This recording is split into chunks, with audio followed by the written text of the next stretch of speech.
Hello and a very warm welcome to each of my student and my every viewer. In today's class of BCom first year in the subject of business law, the topic which we will be unlocking is known as revocation of offer or the proposal. Okay, व्यवसायिक संयम के विषय में एक बहुत ही important topic जिसे हम revocation of offer या प्रपोजल के नाम से जानते हैं। रेवोकेशन वर्ड का देखिए यहाँ पर अर्थ होता है विथड्रॉइंग और टेकिंग बैक, या फिर हम इसे कह सकते हैं रद्द करना। क्लियर? रेवोकेशन मीन्स विथड्रॉइंग और टेकिंग बैक। क्लियर? यहां पर सबसे पहले हम देखते हैं कि एक पार्टी ए होगी, दूसरी होगी पार्टी आपकी बी। ए ने एक ऑफर प्रेजेंट किया किसके सामने? बी के। क्लियर? ए हमारा ऑफरर है, बी आपका एक्सेप्टर है। ओके, अब ए ने जो ऑफर बी के सामने रखा हुआ है या जो प्रस्ताव बी के सामने रखा हुआ है, बी को उस पर स्वीकृति प्रदान करनी है। बट ये जो हमारा मोड होगा,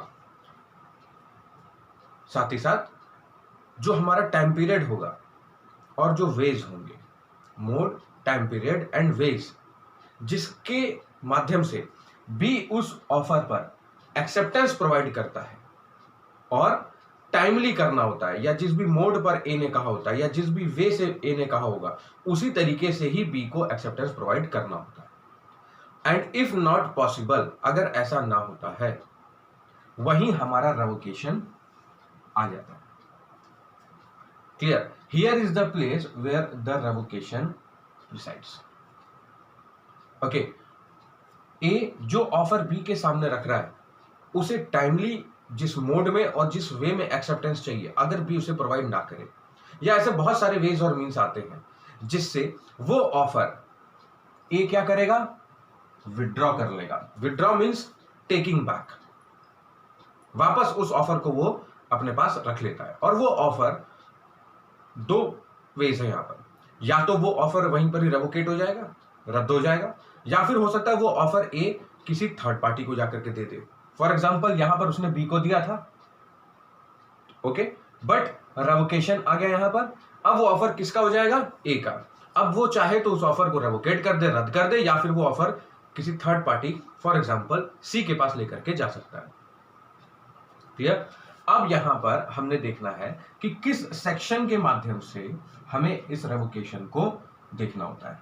ठीक है, so the section here will be according to section 5, धारा 5 ऑफ इंडियन कॉन्ट्रैक्ट एक्ट 1872। ठीक है, मैंने इसे शॉर्ट फॉर्म में लिखा है, आप इसे कहेंगे इंडियन कॉन्ट्रैक्ट एक्ट 1872, भारतीय अनुबंध अधिनियम 1872।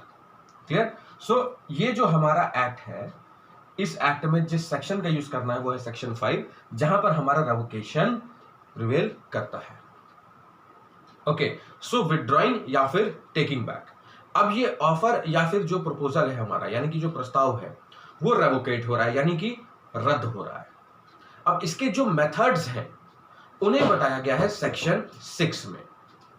क्लियर? सो अब हम देखते हैं अकॉर्डिंग टू सेक्शन 6। सेक्शन 6 में क्या कहा गया है? वेज, तरीके या फिर मेथड्स, जिनके माध्यम से एक ऑफर रेवोकेट होता है। Clear? So the first one is destruction of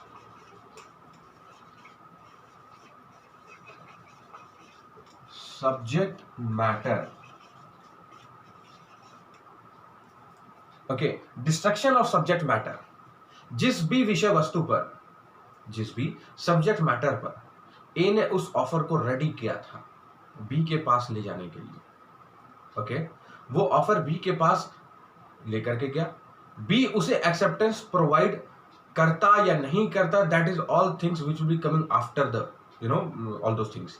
but before that, उसके पहले जब भी एक्सेप्टेंस प्रोवाइड करें, तभी आप ये मान लें कि एक गवर्नमेंट का जैसे ऑर्डर आ गया। ओके, कि भाई इस चीज का व्यापार या इस चीज का ट्रेड आपने नहीं करना है। फॉर एग्जाम्पल गोल्ड का आप ले लीजिए। अब गोल्ड के हमारे जितने भी हमारे ज्वेलर्स हैं, ठीक है, वो अगर होलसेलिंग में जाकर के गोल्ड लेकर के आ रहे हैं किसी अन्य स्टेट से, okay, if they belong to a particular state and they purchase all the wholesaling of that particular gold और सिल्वर और any kind of gems and jewelleries from any particular state, may be 1 और 2, ठीक है, 1 या 2 निर्धारित राज्यों से वो उसे लेकर के आते थे, बट गवर्नमेंट ने बैन लगा दिया। अब गवर्नमेंट का ये जो बैन है कि आप इसे इस स्टेट से नहीं परचेस करके ला सकते हैं, इसी स्टेट किसी दूसरे स्टेट से लेकर के आएंगे। सो ऐसे केस में क्या होगा, वो ऑफर जो ए ने उस पर्टिकुलर स्टेट के व्यापारी के साथ में रेडी किया होगा वो ऑटोमेटिकली रद्द हो जाएगा। क्यों? क्योंकि गवर्नमेंट ने उस पर बैन लगा दिया है। यानी कि आपको जो सब्जेक्ट मैटर है वही पूरी तरीके से डिस्ट्रॉय हो चुका है। क्लियर? दूसरा पॉइंट आता है आपका ऑन डेथ। अब डेथ देखिए यहां पर दोनों में से किसी की भी हो सकती है, ए की भी बी की भी। ए कौन है हमारे लिए? ऑफरर, जिसने उस ऑफर को प्रिपेयर किया, रेडी किया, तैयार किया और बी के पास लेकर के गया। बी कौन है? एक्सेप्टर। या तो ऑफरर की डेथ हो जाए, अगर ऑफरर की डेथ हो जाएगी तो भी आपका वो जो कॉन्ट्रैक्ट है वो बनने से रहा, यानी कि ऑफर नहीं बना तो कॉन्ट्रैक्ट तो बन ही नहीं सकता, यानी कि आपका जो सब्जेक्ट मैटर है वो डिस्ट्रॉय हो चुका है। या फिर आप कह लीजिए कि एक्सेप्टर की डेथ हो जाए। क्लियर? सो ये हो गया आपका। अब देखते हैं हमारा third point, non compliance of conditions. यहां पर देखिए non compliance of conditions means आपने जो कंडीशंस ए ने रखी थी बी के सामने कि भाई इस ऑफर पर जो आप एक्सेप्टेंस मुझे प्रोवाइड करेंगे that should be in the form of mail. अब ईमेल के माध्यम से ए ने कहा था बी को कि आप उसे एक्सेप्टेंस मुझे आप प्रोवाइड करिएगा, बट बी ने क्या किया, जो एक्सेप्टेंस जो स्वीकृति प्रदान की उस स्वीकृति को रूप दे दिया लेटर का, उसने लेटर के माध्यम से भेज दिया। अब ये जो लेटर बाई पोस्ट पहुंचता है ए के पास में, A is not at all satisfied. Why? Because A has already given a condition that the acceptance should be given in the form of mail and B rejected regarding the same. B ने उस order को या उस condition को accept नहीं किया। अब आपने जिस निर्देशों का पालन नहीं किया, कंडीशन को एक्सेप्ट नहीं किया, तो ए भी उस ऑफर को एक्सेप्ट नहीं करेगा। तो वहां पर क्या हो जाएगा, हमारा ऑफर रेवोकेट यानी कि रेवोकेशन रद्द हो जाएगा। क्लियर? अच्छा, अब हम देखते हैं यहां पर हमारा फोर्थ पॉइंट, यानी कि ये जो मेन 3 कंडीशंस हैं इनके साथ में एक कंडीशन हमेशा आप ये मान लीजिए कि अलॉन्ग विद दैट वो मूव आउट करती रहती है। ठीक है, ये जितनी भी हमारी कंडीशंस हैं इनके साथ में ये जो फोर्थ कंडीशन है ये हमेशा मूव आउट करेगी, लाइक दिस। ओके, कौन सी? कि जो भी टाइम पीरियड ए ने कहा था उस टाइम पीरियड के विद इन एक बी को अपना एक्सेप्टेंस प्रोवाइड करना होता है। व्हाई? बिकॉज देखिए यहां पर जो आप बिजनेस या ट्रेड जो भी व्यापार करने जा रहे हैं उसमें बहुत सारे इन्वेस्टर्स, मार्केट से आपने लोन लिया हुआ है, इन्वेस्टर्स ने पैसा लगाया हुआ है, फाइनेंसर ने आपको अमाउंट दिया हुआ है। सो आपने अब रॉ मटेरियल परचेज करके मशीनरी के माध्यम से और अच्छी टेक्नोलॉजी और लेबर के माध्यम से आपने अपना फाइनल प्रोडक्ट रेडी करके मार्केट में आपके फाइनल कंज्यूमर तक आपको पहुंचाना है। If A not in that case the revenue will not at all be generated. Why? Because in the PL account the expenses will be more. Direct expenses तो होंगे ही, indirect expenses भी आपके होते जाएंगे। और कोई भी व्यापारी या कोई भी बिजनेसमैन नहीं चाहेगा, चाहे वो स्मॉल स्केल का हो, मिडिल स्केल का हो या फिर लार्ज स्केल का, कि उसके एक्सपेंसेस डे टू डे चाहे वो डायरेक्ट हो चाहे वो इनडायरेक्ट हो इंक्रीज होते जाए। स्टैटिक रहें, ठीक है, एक समान रह सकते हैं लेकिन इंक्रीज आउट नहीं होना चाहिए, उनका ग्राफ इंप्रूवमेंट या आप कह लीजिए कि इंक्रीजमेंट के लेवल तक नहीं जाना चाहिए। व्हाई? बिकॉज एक्सपेंसेस हमारे उन बिजनेसेस में ज्यादा होने लगते हैं and those expenses are in form of lakhs, crores and further. So ये जितनी भी तीनों कंडीशंस हैं ये इसके साथ में एक फोर्थ कंडीशन हमेशा मूव आउट करेगी, वो है इन लिमिटेड टाइम पीरियड.